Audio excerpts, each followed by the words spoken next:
impermanence is swift or speedy, which means it can happen anytime. So birth and death are a matter of great importance, and impermanence is swift. The sixth patriarch said, then why don't you adopt that there is no birth and there is no speed? Then there is no difference between quick or slow. Then Sheng-yen replied, my body is unborn,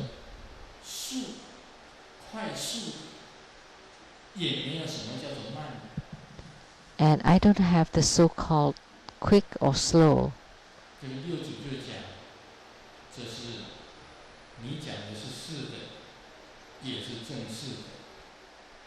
The Patriarch said, what you said is right, and it's true.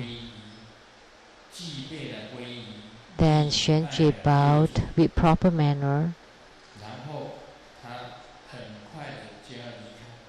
and he was ready to leave.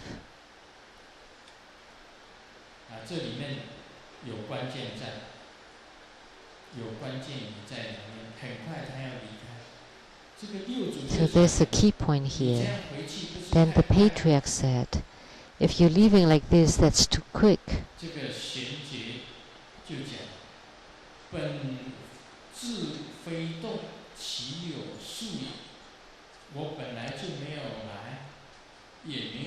And then Sheng-yen replied, I haven't even made a movement, so what is about quick or slow?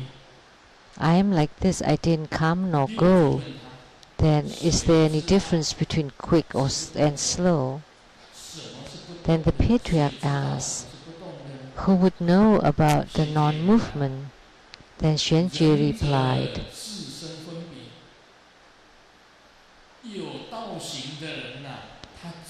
the one who had attained the way would be able to differentiate naturally what is moving and what is not moving.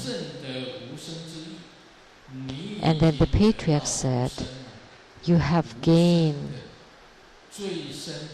understanding, the deepest understanding of the meaning of unborn or non-arising. And then Sheng-yen replied, how could non-arising have a meaning? If it is unborn or non-arising, how could that be a truth? And then the Patriarch asked, if there is no meaning, then who would be able to differentiate?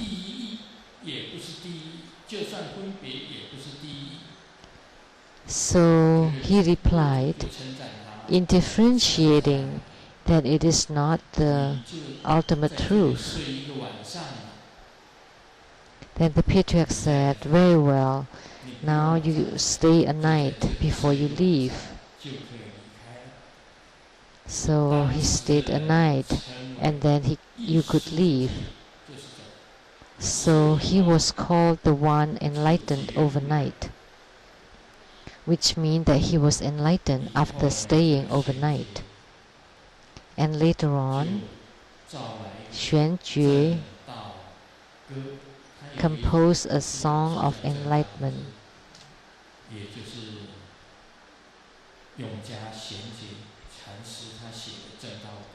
which was the song that became very popular, written by the Zen master Sheng-yen. And he was given the posthumous title of the Great Master of No Form. And was regarded as the truly enlightened one during his life. So the dialogues was truly amazing.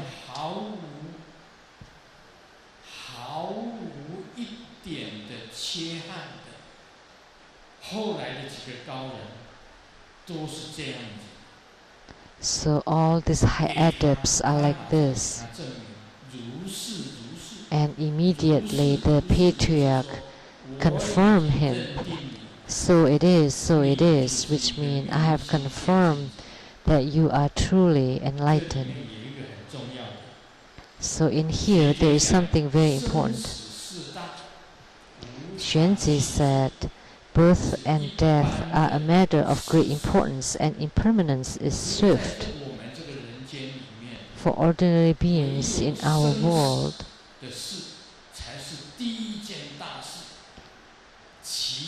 that life and death are only life and death are of great importance, and the rest are of minor importance or of no importance.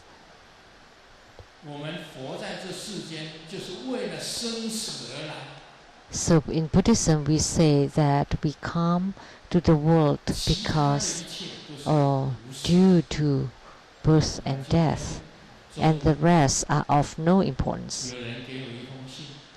So this afternoon someone gave me a letter asking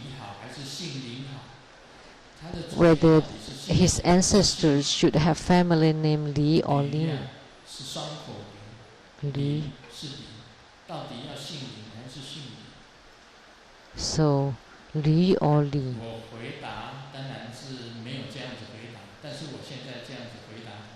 I didn't answer this way, but now I will give this answer. That's just a name. Why don't you have Buddha as your family name?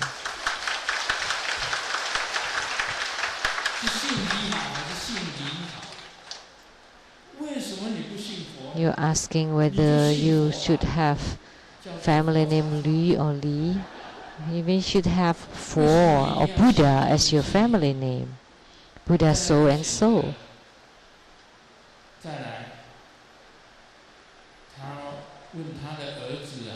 And then he asked that his son is addicted to computers, obsessed with computers, and not only that, with cell phones, iPhone.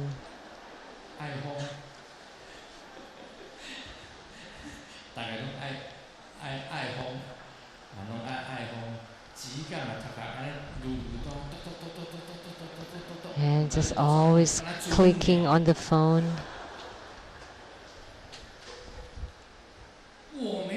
Like a woodpecker. They're like a woodpecker. They're actually writing a text message, and every day they are pecking on the iPhone. And I would tell her, it's time to go. And she continues to peck, and she just ignored me.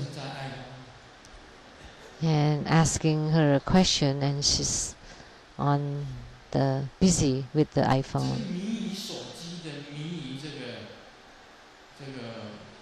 So anyone obsessed with cell phones and the internet, a lot of children these days are like this. They lock themselves in their rooms and they just roam around the virtual reality. That life and death are a matter of great importance, and impermanence is swift. Then very fast you would grow old and you would enter into the old age. And you don't even feel it and still do that. So the sixth patriarch said, why don't you adopt that there is no birth? So I was talking about this, and the sixth patriarch too. So I'm asking you, have you been born? That the mind of the past, present and future are unattainable. So you of the past has passed, and the present you will become the past you, and the future you has not been born yet. That's the unborn. Why don't you adopt the unborn? Then there is no so-called quick or slow. The past, present, and future are the same. That they embrace all directions. So the six patriarchs said it very clearly. So if you go further from this unborn, then you would gain enlightenment. It is something that I cannot say, or cannot be said by the six patriarchs or by Buddha Sakyamuni, because if you say it, then you would be slandered. So the six patriarchs said here, so it is, so it is. That's how it is.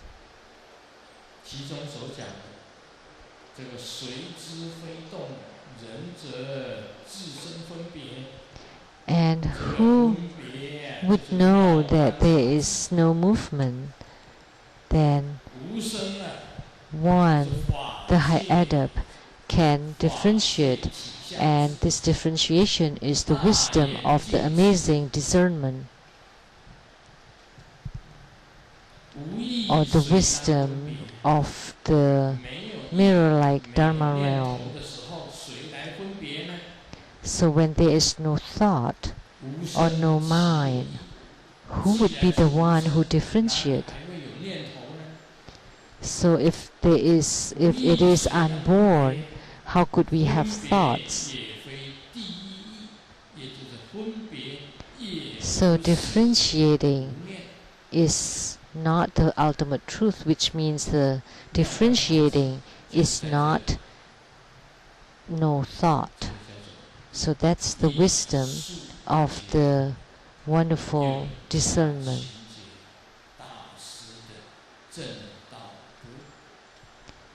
So this is the confirmation of the enlightenment of Zen Master Xuanzui. So please contemplate on it, the deep meaning of this excerpt. So every one of us is the same, that we have Buddha nature. But prior to enlightenment,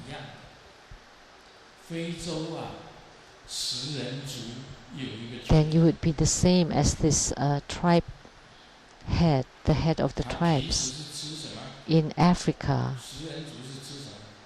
So the cannibals in Africa, what do they eat? They eat the people. One day he got sick, and the doctor told him, you need to eat vegetarian. So what is the tribes had eat? They eat the vegetated people, which is people in coma. So human beings are like this. When they do not gain understanding of the unborn, they are bound by their own habitual tendencies.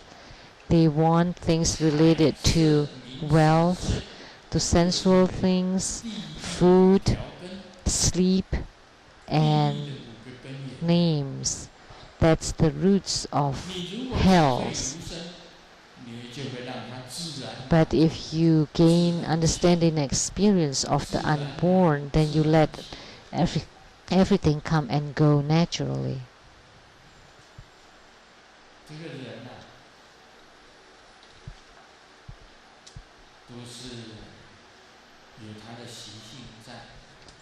So human beings all have habitual tendencies. There are two people who fell into a well. One of them died, and the other was alive. What do you call the dead man?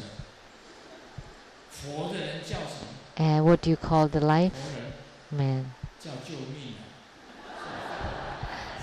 They would call help.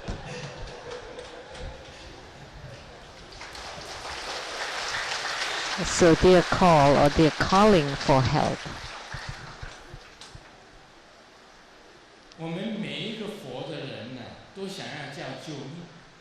So as a living human being, we all want to call for help. There's a fat person who's jumping off the 10th floor. What do you call him? Huh? Oh. It's a falling fatso. In the past, Master Thupten Tarchi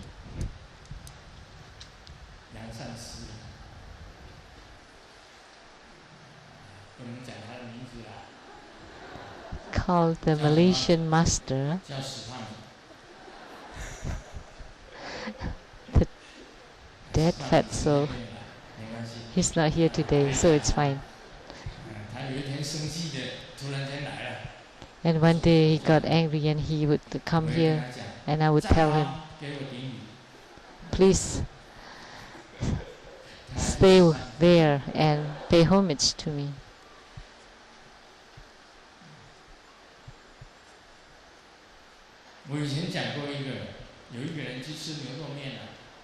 And I've told this before, someone's eating the beef noodle soup and he couldn't find the beef, and he asked the boss, don't you sell the beef noodle soup? How come there's no beef and there's just a little bit of tendons? And the boss said, when you eat the sun cake, is there sun in it?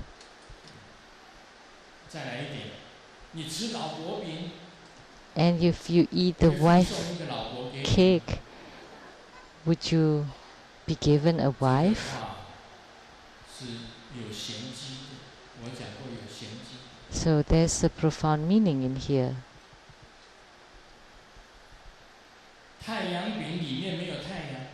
There is no sun in the sun cake. And in the water there is no moon.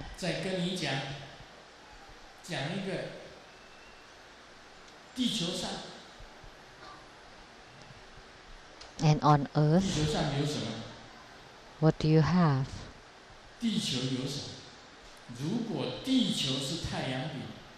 If the earth is sun cake, is there a sun in it? If the earth is a lake, is there a moon in it? Contemplate on it deeper, then you would gain enlightenment and you would understand what is this unborn.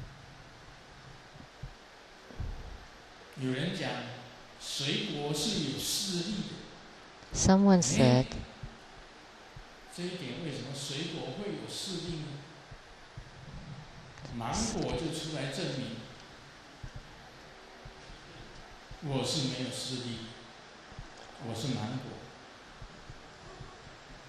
that does fruit have vision?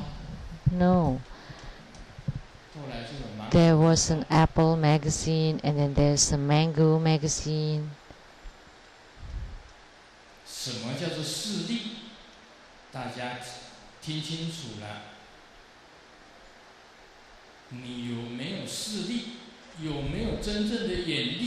So what is vision? So if you have a true vision, then you would have true understanding of your own mind, and you would be able to see and confirm your own Buddha nature. So do you have enough power in your vision? Actually, you're blind, like mango in Chinese also has another meaning, that all sentient beings are blind. And they're also dumb and numb.